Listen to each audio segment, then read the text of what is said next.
Hello cunning channel people. சுசிலாமா அவங்க வீட்டு பொருட்கள் அது மட்டும் இல்லாமல் அவங்க பயன்படுத்துகிற நிறைய விஷயங்கள்லாம் இப்போ வந்து மொத்தமாக யாருக்காவது கொடுத்துட போகிறாங்க அப்படின்னு சொல்லி ஒரு சில விஷயங்கள் சோஷியல் மீடியாவில் வைரல் ஆகிட்டுருக்கு. ஸோ அது என்ன அப்படின்னு சொல்கிறேன் வாங்க. முதல் விஷயம் என்ன அப்படின்னு பார்த்தீங்கன்னா, அவங்களுக்கு ஒரு சில உடம்பு ரீதியான பிரச்சனைகளும் மருத்துவ ரீதியான பிரச்சனைகளும் இருந்துட்டு இருந்துச்சு. அதனால் அவங்க வந்து மருத்துவமனைக்கும் வீட்டுக்கும் வந்து போயிட்டு வந்துட்டு இருந்தாங்க. பட் இருந்தாலும் கூட இப்போ ரீசெண்ட் டைம்ஸில் அவங்களுக்கு உடல்நிலை ரொம்பவே மோசமாயிட்டு இருக்குது. அதுக்கு காரணம் அவங்களோட வயது தான். 88 வயசு ஆயிடுச்சு அப்படின்றதுனால அவங்களுக்கு அடிக்கடி நிறைய பிரச்சனைகள் வந்துட்டு இருக்கு. இப்போ கூட ரீசெண்டாக அவங்களுக்கு கிட்னியில் ஒரு சில கோளாறுகள் இருக்கிறதுனால சொல்லி அவங்க போயிட்டு ஹாஸ்பிட்டல் அட்மிட்லாம் ஆகிட்டு பண்ணிட்டு திரும்ப வந்து வீட்டுக்கு வந்து ஒரு வீடியோஸ் கூட ரிலீஸ் பண்ணியிருந்தாங்க. இப்போ சமீபமாக அவங்க வந்து அவங்க ஃபேமிலி மெம்பர்ஸ் எல்லாருமே வந்து இன்வைட் பண்ணியிருக்காங்களாம். வீட்டுக்கு கூப்பிட்டு இந்த மாதிரி எனக்குமே வயசாகிடுச்சு, இதுக்கப்புறம் நான் வந்து பீரோவில் இருக்க அத்தனை புடவைகள்லாம் எடுத்து கட்ட போகிறதில்ல, குறிப்பாக அங்கே இருக்கிற எல்லாமே பட்டு புடவைகள் தான் அப்படின்னு சொல்லியிருக்காங்க. பட்டு புடவைகள் தான் எனக்கு ரொம்பவே வியர் பண்ண பிடிக்கும். நான் வந்து வீட்டில் வந்து எப்பயுமே இருந்தாலே நார்மலாக இருப்பேன். வெளியே போனாலே நான் பட்டு புடவைகள் மட்டும்தான் வியர் பண்ணுவேன். நார்மல் காட்டன் சாரீஸ் வியர் பண்ணுற எனக்கு பழக்கமே கிடையாது. ஸோ அதனால் வீடு ஃபுல்லாக அந்த பீரோ ஃபுல்லாக அலமாரி ஃபுல்லாக கட்லு அது மட்டும் இல்லாமல் நிறையவே வந்து நம்மளுக்கு பட்டு புடவைகளாக தான் இருந்துகிட்டு இருக்குது.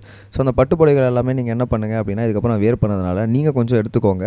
ரெண்டாவது அதை நிறைய பேருக்கு கொடுத்துருங்க. அது யாருக்காவது வந்து ஹோம்ஸ்க்கோ இல்லைனா வந்து என் வயசில் இருக்கவங்களுக்கோ இல்லை யாராவது சின்ன பொண்ணுங்க யாராவது இருந்தால் கூட அவங்கக்கிட்ட கூட கொடுத்துருங்க. அவங்களாவது என் பேர் சொல்லி அதை வந்து உடுத்திக்கிட்டு சந்தோஷமாக இருக்கட்டும் அப்படின்னு சொல்லியிருக்கிறாங்களாம். அது மட்டும் இல்லாமல் என் வீட்லேயுமே நிறைய திங்ஸஸ்லாம் இருக்குது. அந்த திங்ஸஸ்லாம் எனக்கு யூஸ் ஆக போகிறதே கிடையாது. ஏன்னா நான் சும்மா தான் வச்சுருக்கேன்.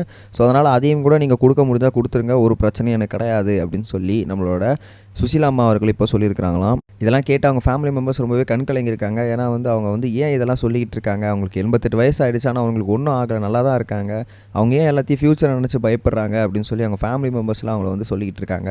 பட் சுசிலா அம்மா பேசுகிறது ஒரு ப்ராக்டிக்கலான விஷயம் தான். அவங்க அதுக்கப்புறம் வந்து பட்டு புடவைகளை கண்டிப்பாக வேர் பண்ண போகிறதே கிடையாது. அது அப்படியே இருந்து வேஸ்ட் ஆகிறதுக்கு வேறு யாருக்கா பிரயோஜனப்பட்டதுக்கு அவங்க கொடுக்கவா செய்யலாம் அப்படின்னு சொல்லி அவங்க நினைக்கிறாங்க. இதில் எந்த ஒரு தப்புமே கிடையாது. இப்போ நிறைய பேர் அதை பாராட்டிட்டும் வந்துட்டுருக்காங்க அப்படின்னு தான் நினைக்கிறேன். ரெண்டாவது ஒரு முக்கியமான விஷயம் என்ன அப்படின்னு பார்த்தீங்கன்னா, பிக் பாஸ்க்காக இப்போ என்ன பண்ணியிருக்காங்க அப்படின்னு பார்த்தீங்கன்னா, நம்மளுடைய திவ்யா ருதசாமி இருக்காங்கள்ல, ஸோ அவங்கள வந்து இன்வைட் பண்ணியிருக்கிறாங்களாம். ஸோ அந்த திவ்யா ருதசாமி அவர்கள் இப்போ வந்து என்ன பண்ணியிருக்காங்கன்னா, இல்லை நான் பிக் பாஸ் போகல அப்படின்னு சொல்லிட்டேன் அப்படின்னு சொல்லியிருக்காங்க. பிக் பாஸ் டீம் உண்மையாகவே வந்து ருதசாமியை வந்து இன்வைட் பண்ணியிருக்காங்க. ஆனால் வந்து இவங்க டேரெக்டாக அவங்ககிட்டே நான் வரலன்னு சொல்லிட்டு இருக்காங்களாம். ஏன்னா நான் வந்து ரொம்பவே வந்து ஒரு காம்ப்ளிகேட்டடான ஒரு பர்சனுங்க.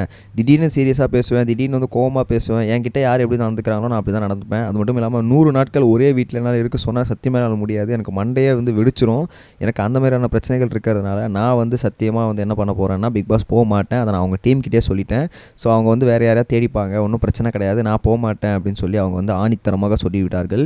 ஸோ திவ்யா துரைசாமி இந்த பேரில் இந்த வாட்டி பிக் பாஸ் லிஸ்ட்டில் இல்லை அப்படின்றது நமக்கு இப்போ அஃபிஷியலாக தெரிஞ்சிச்சு, அவங்களே சொல்லிட்டாங்க. ஸோ இதை பற்றி நீங்கள் நினைக்கிறீங்க கமெண்ட்ஸ் சொல்லுங்கள். நான் நெக்ஸ்ட் வீடியோ சொன்னேன் கைஸ். பை. இது வரைக்கும் கனெக்டிங் டிவிக்கு சப்ஸ்கிரைப் பண்ணனா மறக்காமல் சப்ஸ்கிரைப் பண்ணிக்கங்க. உடனடி அப்டேட்ஸ் பெறுவதற்கு நோட்டிஃபிகேஷன் பெல்லையும் கிளிக் பண்ணிக்கங்க.